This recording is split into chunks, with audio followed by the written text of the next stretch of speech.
So I'm joined by the cellist Inbal Segev, who is the cellist on a new release, two different cello concertos, one of them very well known, composed 100 years ago, and one of them brand new, but just wonderful music by Anna Klein. But the other cello concerto is by Edward Elgar, very well-known piece, and I wonder if we can start with that. First of all, Inbal, I want to thank you for joining us to talk about the new album. Thank you, Brad. I'm so excited to talk with you. Yeah. I assume you've been playing this Elgar concerto for some time, right? Yes, since I was a teenager. Yeah, it's one of those sort of Mount Everest for a lot of cellists, I think. I have to say that I spent some time watching your online masterclasses for the different movements of the cello concerto, and I can really hear some of what you're talking about when you break it down phrase by phrase, and you demonstrate on your cello, and you talk about the drama and sort of the theatrical aspect, especially of the opening movement. Yes. Yeah. I'm so glad you said that because I guess my goal is to be as clear as possible without talking, too abstractly, and so that everybody can understand. But there's a lot of drama there, yes. And I hear a lot of that in this recording. Now, you're performing with conductor Marin Alsop. And have the two of you worked on this cello concerto in the past, or did you come together for this project? We just came together for this project. I've worked with Marin in a different capacity. There was a new music festival that she and I curated together in Baltimore for 2 years, and we she conducted me there in a chamber piece. So I knew she's just wonderful, and a joy to work with, and super energetic, and the orchestra has so much love and respect for her. And this recording was with the London Philharmonic, which is a pretty good band as well. Yeah. Yeah. I'm curious, coming together like this, I mean, you've lived with this concerto for a long time. You obviously have a lot of ideas about how it should be interpreted. And I imagine that Marin Alsop also brought her own artistic ideas. Can you talk a little bit about the collaboration between you two and how you realized this recording? Yeah, so obviously Marin has conducted the concerto, not with me, but with other cellists. And I think that more or less we were very much on the same page. So I love her interpretation. And the third movement she felt was a little too slow. So I think we found kind of a good balance between what I could live with. Yeah. I notice, I mean, I have a few different recordings in my ear, mostly going back to Jacqueline Dupre and her recordings of this particular piece.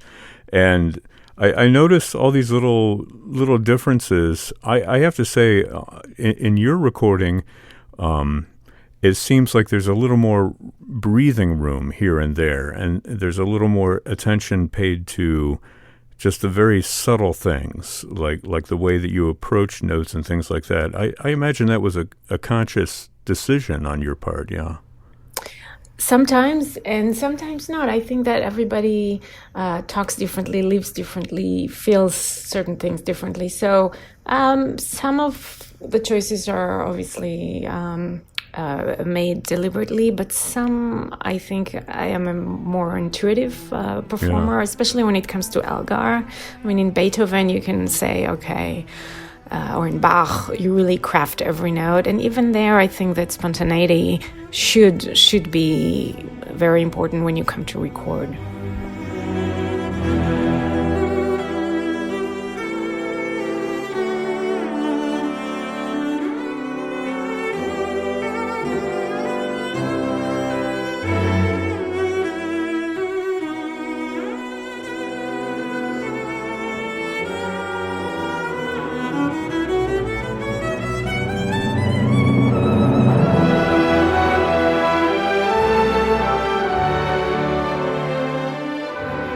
Well, it's a beautiful recording.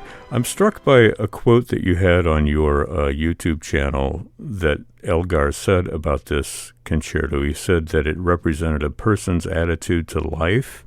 Mm-hmm. And I find that very interesting because we tend to read a lot into people's music, but that's a very kind of simple statement, and it leaves the door open for the listener, for the audience, for the interpreter to make of it what they will. Is that how you feel about this particular piece?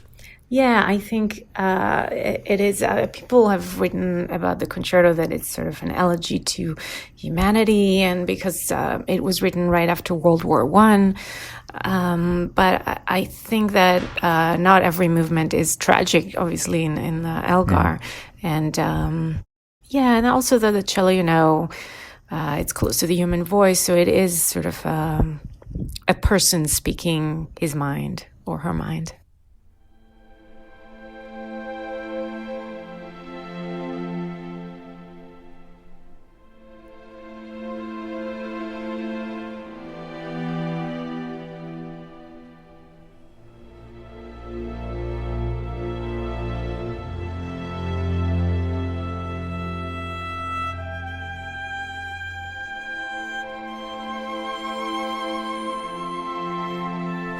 Well, your companion piece on here is this piece called Dance, which is essentially a cello concerto by English-born composer Anna Klein. Anna Klein writes just beautiful, beautiful, wonderful music, and I guess she's a cellist herself, right? Yes. Yeah, so I imagine that played into it a little bit as well. Can you describe how this happened, how it all came together? Yeah, so Marion Alsup introduced me to Anna quite a few years ago. Commissions take time to cook. And then we had a really good rapport immediately. I love Anna's music, and Anna is an amateur cellist, and so she has a really good feel for the instrument. She wanted to write a cello concerto for a long time, and so she dedicated the concerto to her father, by the way, who is Jewish, and so am I. So that was interesting. In the last movement, you can hear a little bit of a Jewish melody. And so Anna asked me for my advice on a few passages, and I've added some octaves and made it more difficult, which I sort of regret, but not really. I'm really, really happy that she trusted me in kind of putting my own stamp on a few things there. But I'm always curious when I speak with artists who have recorded or performed music by living composers. I mean, I imagine that is an invaluable resource to bringing this music to the audience. Yeah, absolutely. She was there for the premiere. She was there for the premiere, absolutely. And she worked with us during rehearsals, and in the recording studio, she was there. And, certain things she kept changing until the very last minute, things about balance and what to bring out and not. So that was really, really important.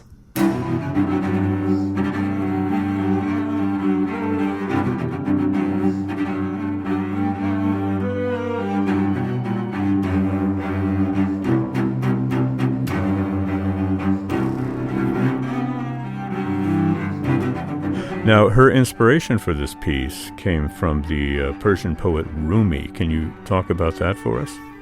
Yeah, so Rumi wrote this beautiful 5-line poem. It's dance when you are broken open, dance if you've torn the bandage off, dance in the middle of the fighting, dance in your blood, dance when you're perfectly free. So each line of the poem corresponds to a different movement. So there's 5 movements in the piece, and I think she really captured the mood very, very well. Yeah, it's interesting. Can you talk a little bit, maybe pick a movement or two, and just kind of tell us a little bit of what the music is about and what your interpretation is about?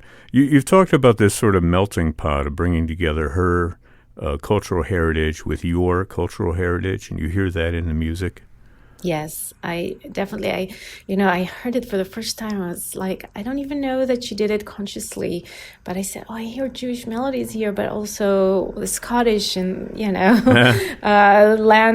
landscape. And so she said, oh, yeah. So the first line of the poem, when you're broken open, she told me later, I didn't really think of it this way, but the cello starts playing really, really high, and she thought of like a broken glass. So that was really interesting for me. And then for example, the third movement in the middle of the fighting. So in the middle of the fighting, sometimes you actually take a step back and you're actually loving. Yeah. So that's what kind of you feel when you hear the third movement. It's very serene.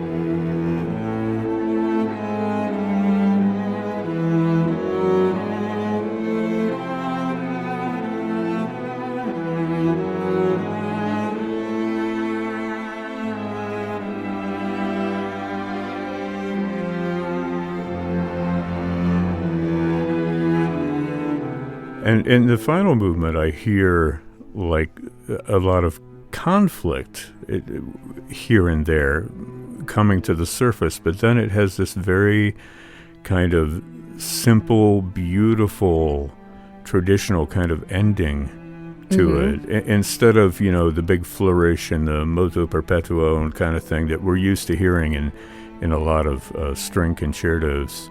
Can you talk about her choice to do that? Yeah, so actually, full disclosure, we went back and forth, that she did, between the fourth and fifth, which goes last, rather. And I always thought that the fifth really feels like the last movement. And I think she did the right, it was the right choice.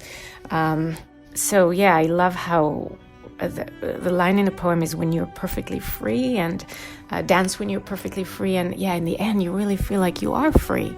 So as opposed to the Elgar, which is an elegy, this kind of ends on an optimistic note, I think.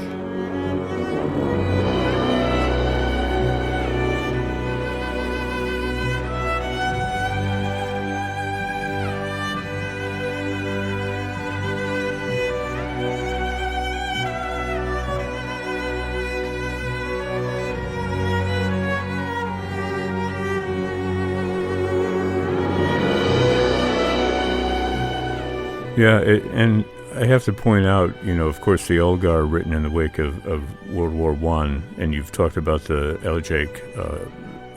elegiac nature of that particular concerto. But this concerto being so recent and the recording coming out just recently, I mean, it's happening in the middle of this COVID-19 pandemic that is happening now. And I almost sense a sort of hope and optimism that's displayed in this piece. I don't want to read too much into it, but it seems like a message that is important to be heard, even in music right now with everything that's going on. Yes, and of course she wrote it before, so she sort of had a sixth sense of what's happening and what's going to happen. Yeah. It's really amazing, right? Yeah, totally. I've been talking with a few different performers and composers about how they've been coping and what they've been doing. You're based in New York, right, which has been sort of an epicenter here in America. How has the pandemic affected you? What have you been doing?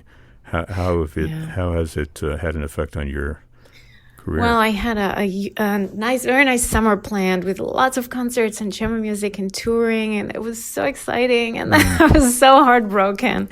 But it just time to think and reflect and be with my family.